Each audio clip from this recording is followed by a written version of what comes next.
Всем привет, дорогие друзья! Добро пожаловать на мой канал! Сегодня буду готовить шоколадный Наполеон. Он получается такой вкусный, нежный, шоколадные коржи, пропитанные нежнейшим шоколадным кремом. Готовится легко и просто, на быстром слоеном тесте. И, конечно, Наполеон – это традиционный торт. Но сегодня он у меня вот такой особенный, шоколадный. Рекомендую его приготовить и попробовать. Уверена, такой торт будет замечательным десертом для праздничного новогоднего стола. У этого торта получаются очень влажные, пропитанные коржи. Для приготовления крема мне понадобится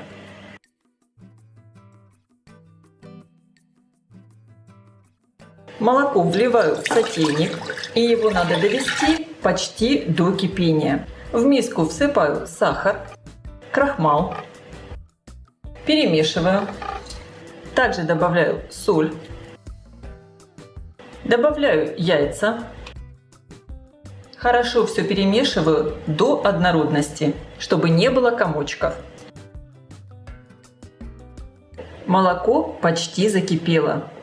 И часть горячего молока вливаю в сахарно-яичную смесь. Интенсивно перемешиваю. Оставшееся молоко возвращаю на плиту.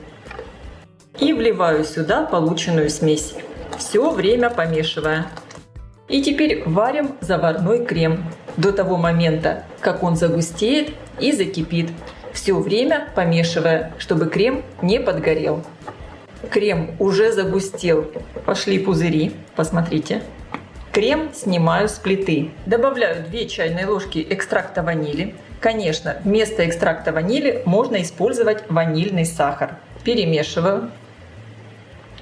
И добавляю сливочное масло.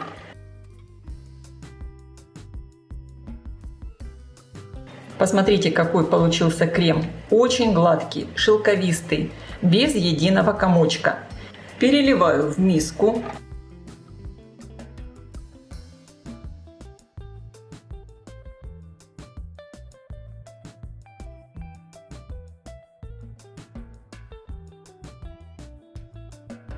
И так как я его сегодня хочу сделать шоколадным, добавляю в него плитку шоколада. 100 граммов.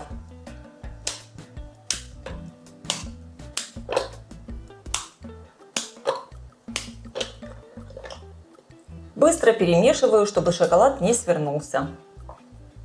У меня шоколад с содержанием какао 80%. Получился вот такой очень красивый шоколадный заварной крем. Закрываю сверху пищевой пленкой, причем пленку я опускаю прямо в контакт с кремом, чтобы не образовывалась корочка. И оставляю до полного остывания. Сначала я оставляю до комнатной температуры прямо на столе, а затем я крем еще поставлю в холодильник, чтобы он был холодный.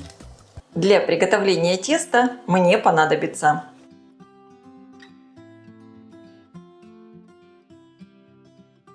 подготовлю жидкие ингредиенты. Их вес должен быть 280 мл. Чашку я поставила на весы. Добавляю в нее яйцо. Добавляю соль. 1 столовую ложку уксуса. Я использую уксус 3%. Если вы будете использовать уксус 9%, добавляйте 1 чайную ложку. И вливаю воду.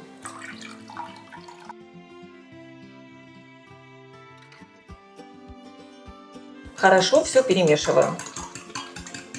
Просеиваю в миску муку и какао.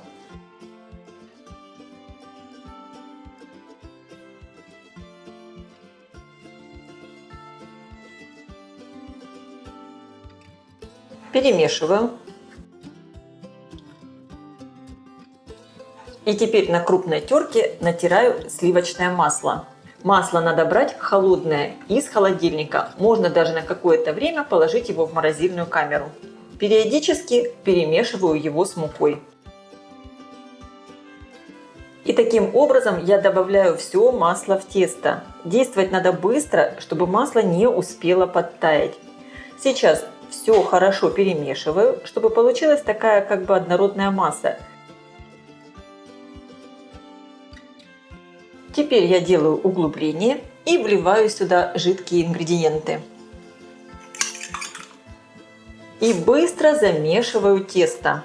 Сначала немного перемешиваю лопаткой, чтобы масло не таяло от тепла рук. И теперь дальше уже домешу его руками.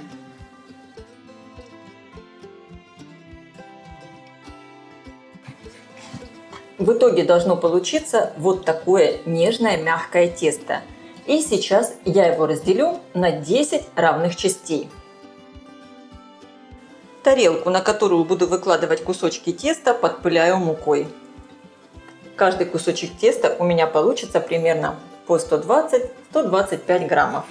Подкатываю его в шар, перекладываю на тарелку.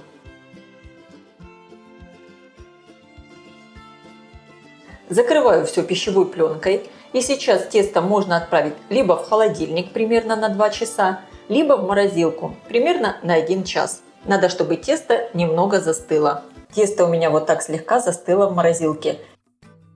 Раскатывать коржи я буду сразу на пергаментной бумаге. Подпыляю ее мукой, выкладываю кусочек теста, также подпыляю мукой и раскатываю в тонкий пласт. Кусочки теста, с которыми не работаем, отправляем обратно в холодильник. Тесто холодное и довольно просто раскатывается. Если надо, подпыляйте его сверху мукой. Я буду делать мой торт диаметром 21 сантиметр. Я взяла вот такое разъемное кольцо, установила диаметр 21 сантиметр и прикладываю. Видите, обязательно надо раскатывать тесто больше, чем форма, так как во время выпечки оно сжимается. Сверху я его накалываю щедро вилкой, чтобы оно сильно не вздувалось. И так как тесто абсолютно не сладкое, сверху я его присыпаю сахарной пудрой. У него получится такая легкая карамельная корочка. Перетаскиваю тесто на противень и отправляю выпекаться в разогретую до 220 градусов духовку примерно на 7-8 минут. Конечно, вы ориентируйтесь по своей духовке. Противень я ставлю на средний уровень, включен вверх и низ. Пока выпекается первый корж, раскатываю следующий.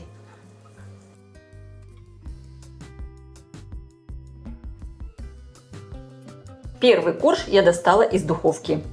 Он должен получиться вот такой хрустящий. Перетаскиваю корж на доску.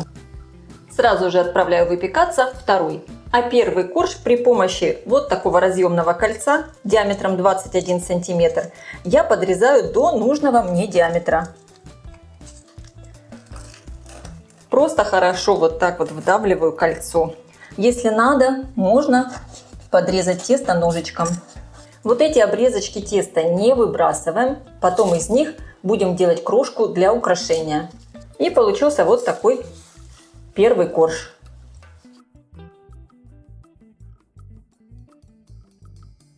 Хрустящий.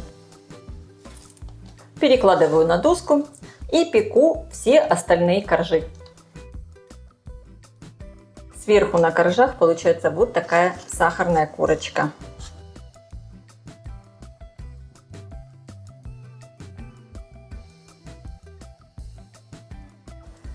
Все коржи испеклись. Они получились вот такие слоеные, хрустящие, очень красивые.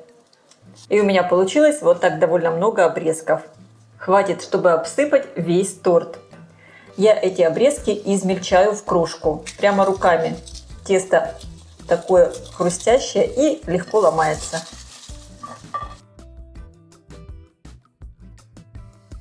Заканчиваю приготовление крема. Здесь у меня жирные сливки, жирность не менее чем 33%. Они холодные, из холодильника. И также у меня уже полностью остыла заварная основа. Заварной шоколадный крем. Он у меня также стоял в холодильнике. Сливки взбиваю до средних пиков.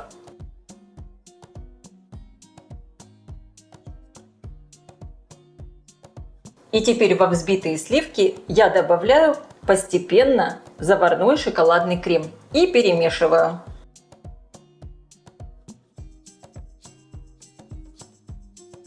Как видите, он вот так уже хорошо загустел.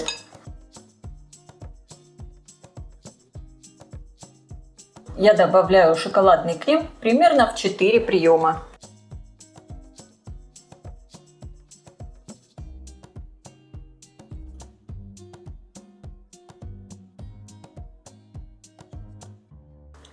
В итоге получается вот такой очень нежный и красивый шоколадный крем. Конечно, этот крем не подходит для украшения, но он великолепно подходит для промазки коржей. Собираю торт. Выкладываю на тарелку первый корж. И теперь крем. Крем постарайтесь разделить так, чтобы его хватило на все коржи. И, конечно, чтобы промазать бока торта. Разравниваю крем.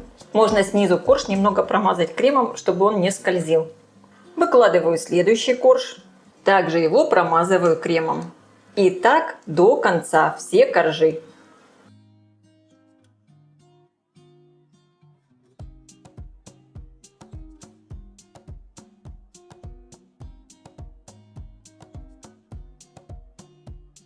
Выкладываю последний 10-й корж дном вверх.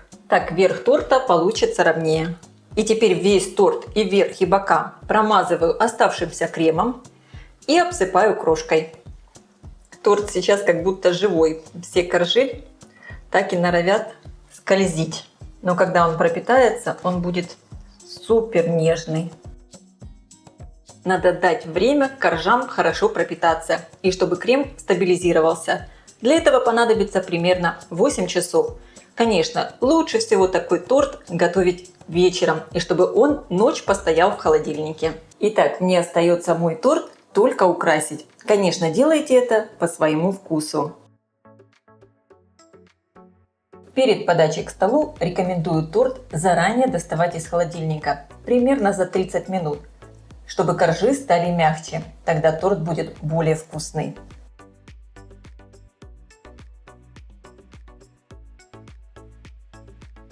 Можно все немного еще присыпать сахарной пудрой.